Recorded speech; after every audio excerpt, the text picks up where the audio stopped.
Margot Connor fell asleep and dreamed of a fellow named Bentley Dobbs. Bentley Dobbs had always been a solitary figure. He liked his work and he was quite comfortable with his schedule, which was precisely timed to optimize his goals and objectives. He equated success with his ability to meet the expectations required by his company. From the moment he woke until he went to sleep, his life ran like clockwork. His routine did not leave room for any extracurricular activities, and that had never bothered him. However, Bentley Dobbs had recently become infected with thoughts of adoration. He was not the type to flirt. Far from it, he was a bit distant and unfamiliar with the female species. Yet one in particular had made herself known to him. Her name was Matilda. She had persisted until he finally took notice. Then, without any warning, this feeling had crawled inside him and taken up residence. It was something called love. This was not an infatuation or a crush. Nor was this some light dalliance. No, it was much more powerful and all-consuming. It was so distracting that he could not perform his job properly. Suddenly, his orderly world was not at all neat or precise. He could not operate in his normal, systematic manner. Thoughts of Matilda kept popping into his mind at inappropriate moments. He began to notice there was chaos all around him. His world was full of things he had never noticed. His mind was consumed with curiosity about this lovely creature called Matilda. He wondered what her opinion on many things might be. Did she like persimmons? Would she fancy a walk in the botanical garden? Might she like the opera? Did she read the latest review on such and such author? Had she ever wanted a pet? Was she a dog or a cat person? Or maybe she likes birds?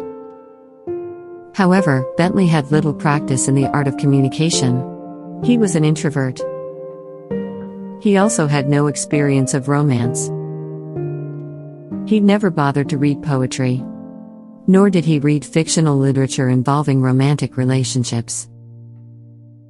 He never watched movies or shows, unless they were educational.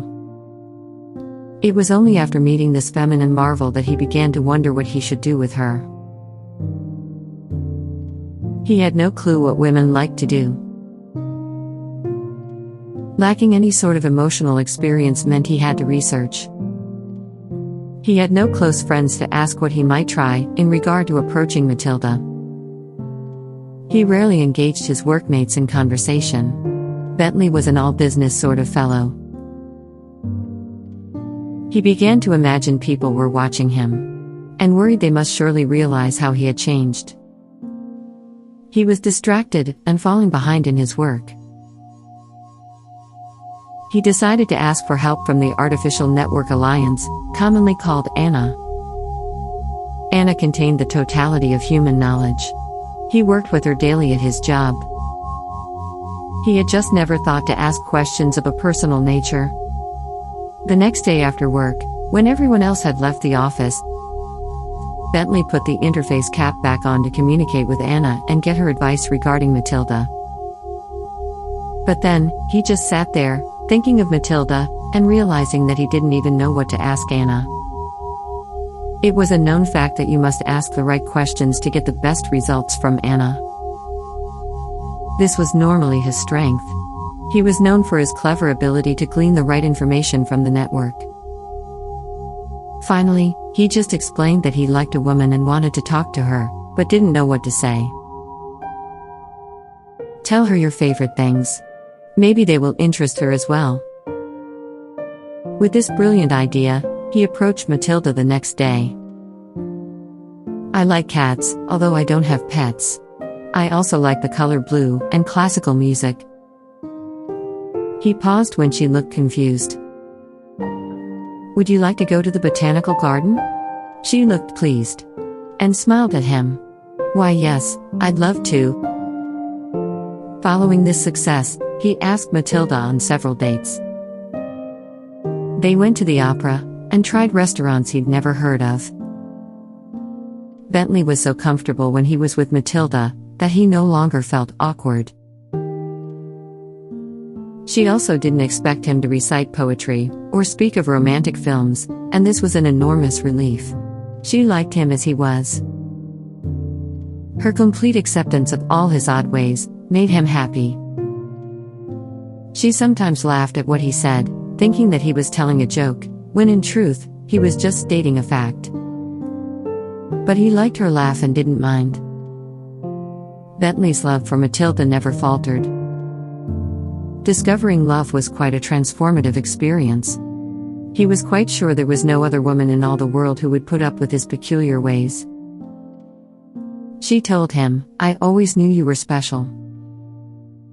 Yes, Matilda was perfect in every way. Bentley no longer needed to keep a strict schedule. He was willing to bend his rules to please Matilda. He also realized a little deviation from his orderly existence was acceptable, as long as Matilda was by his side. Thank you for watching. Please leave me a little note and let me know what you think. If you enjoyed this story, please like and subscribe so we can stay in touch. You can find Margot Connor on Patreon.